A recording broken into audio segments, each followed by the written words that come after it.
जादुई सुनहरा शहर। गोपी अपनी माँ देवकी के साथ एक छोटे से गांव में रहा करती थी। देवकी बहुत गरीब थी और बीमार भी। ऐसे ही एक रोज देवकी की तबीयत बहुत ज्यादा खराब हो जाती है और देवकी अपनी बेटी गोपी से बोलती है, बेटा, मेरे जाने का समय आ चुका है। लगता है मैं तुझे बड़ा होते हुए नहीं देख पाऊंगी। तेरे बाबूजी को मेरी ज्यादा जरूरत है, इसीलिए मैं तुझे छोड़कर तेरे बाबूजी के पास आसमान में जा रही हूँ। तू अपना ख्याल रखना मेरे बच्चे। माँ, ऐसा मत बोलो, मुझे आपके साथ रहना है। अगर आप मुझे छोड़कर चली जाओगी तो मेरा ख्याल कौन रखेगा? गोपी, मेरी बच्ची, अब तुझे अपना ख्याल खुद रखना होगा। मैं भगवान के पास जाकर उनसे बोलूंगी कि वो तुझे कभी दुखी ना रखे। अगर तू दुखी रहेगी तो मैं भी तेरे बाबूजी के साथ ऊपर आसमान में खुश नहीं रह सकूंगी मेरी बच्ची। नहीं माँ, मैं आपको खुद से दूर नहीं जाने दूंगी। मैं अभी डॉक्टर को बुला के लाती हूँ माँ। ये बोलकर गोपी वहाँ से जल्दी से डॉक्टर के पास जाती है और उसे अपने साथ घर लेकर आती है। किंतु जब तक डॉक्टर घर आते हैं, देवकी इस दुनिया से जा चुकी होती है और डॉक्टर देवकी की नब्ज चेक करके गोपी से बोलते हैं, गोपी, तुमने मुझे यहाँ बुलाने में देरी कर दी। अब तुम्हारी माँ हमारे बीच नहीं रही। आप तो डॉक्टर है ना, आप तो इंसानों का इलाज करके उन्हें ठीक कर देते हैं। मेरी माँ को भी ठीक कर दो ना। मेरा इस दुनिया में मेरी माँ के सिवाय और कोई नहीं है। मैं अकेली हो जाऊंगी। गोपी, अब मैं कुछ नहीं कर सकता। इतना बोलकर डॉक्टर वहाँ से चला जाता है, जिसके बाद गोपी अपनी माँ के मृत शरीर को पकड़कर रोती है। ऐसे ही कुछ दिन बीत जाते हैं, पर गोपी अपनी माँ को नहीं भूल पाती। अब गोपी की देखभाल करने के लिए भी कोई नहीं था। गोपी की माँ के जाने के बाद कोई भी उसको खाने पीने को पूछता नहीं और गोपी कभी मंदिर से तो कभी किसी के घर से खाना चोरी करके खाती। एक रोज बहुत तेज बारिश हो रही थी। गोपी के घर की छत टपकने लगती है, जिसके बाद गोपी बाहर रेड़ी के नीचे छिपकर बैठ जाती है और तारों को देखकर खुद से बोलती है, माँ भी बाबूजी की तरह एक तारा बन गई। भगवान जी, आप मुझे भी तारा बना दो और मुझे मेरे बाबूजी और माँ से मिलवा दो। गोपी बेचारी तारे को देखती है और अपनी माँ को याद करके रोते हुए सो जाती है और आंखें बंद होते ही गोपी के सपने में स्वर्ग लोक से एक देवी आती है और वो गोपी से बोलती है, गोपी, मैं स्वर्ग लोक से आई हूँ। मुझे यहाँ तुम्हारी माँ ने भेजा है। तो बताओ, तुम्हें मुझसे क्या चाहिए? तुम जो भी मांगोगी वो तुम्हें जरूर मिलेगा। मेरे पास खाने के लिए कुछ नहीं है, न रहने के लिए घर, इसलिए मुझे ऐसी शक्ति चाहिए कि मैं जिसे भी छू लूं वो सोना बन जाए। तुम्हारी मनोकामना पूरी हुई। इतना बोलकर स्वर्गलोक से आई देवी चली जाती है और गोपी की आंखें खुलती हैं। जब गोपी की आंख खुलती है तो वो खुद को उसी हालत में पाती है।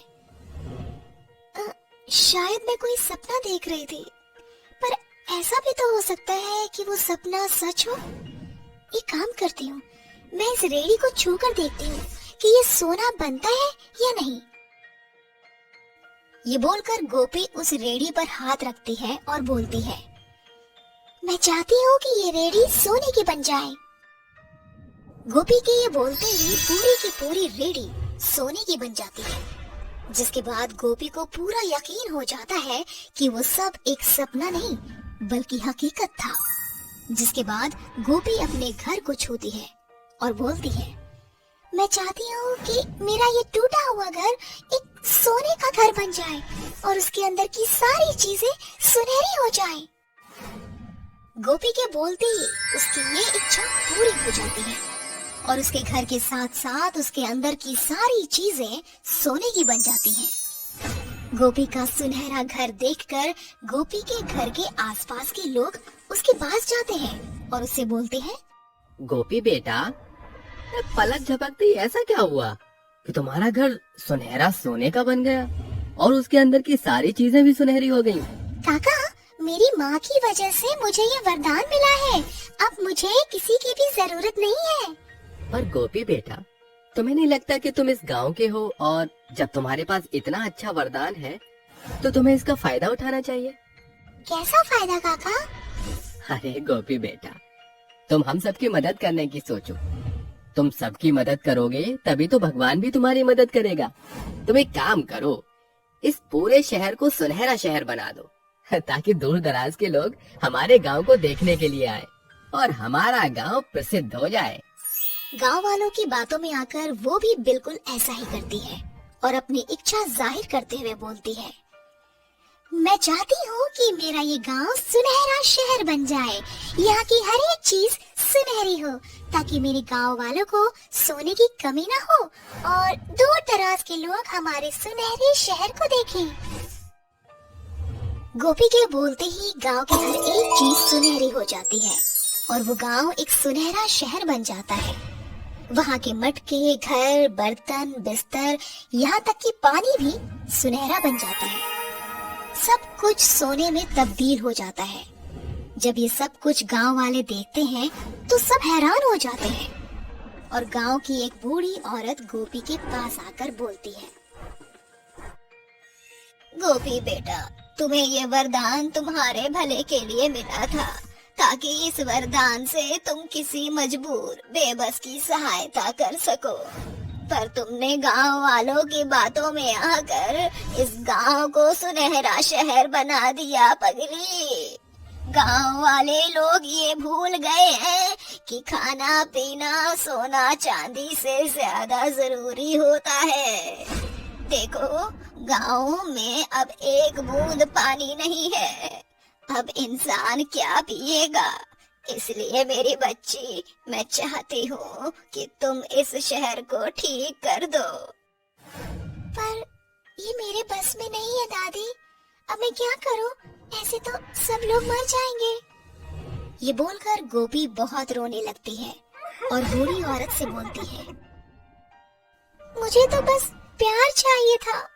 पता नहीं वो प्यार मुझे कब मिलेगा। ऐसे तो मेरे गांव वाले भी एक एक करके प्यासे मर जाएंगे।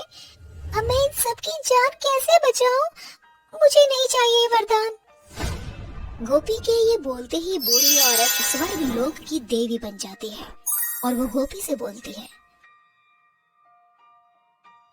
गोपी, मैं तुम्हें जो समझाना चाहती थी और जिस वजह से मैं यहाँ आई थी, मेरा वो काम पूरा हो गया और तुम्हारे कहने पर मैं तुमसे अपना ये वरदान वापस लेती हूँ और तुम्हें हमेशा खुश और आगे बढ़ने का आशीर्वाद देती हूँ।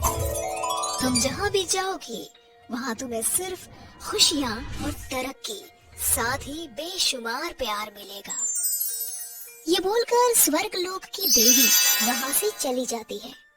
इसके बाद गोपी का गांव फिर से सोने के शहर की बजाय पहले की तरह नॉर्मल शहर बन जाता है।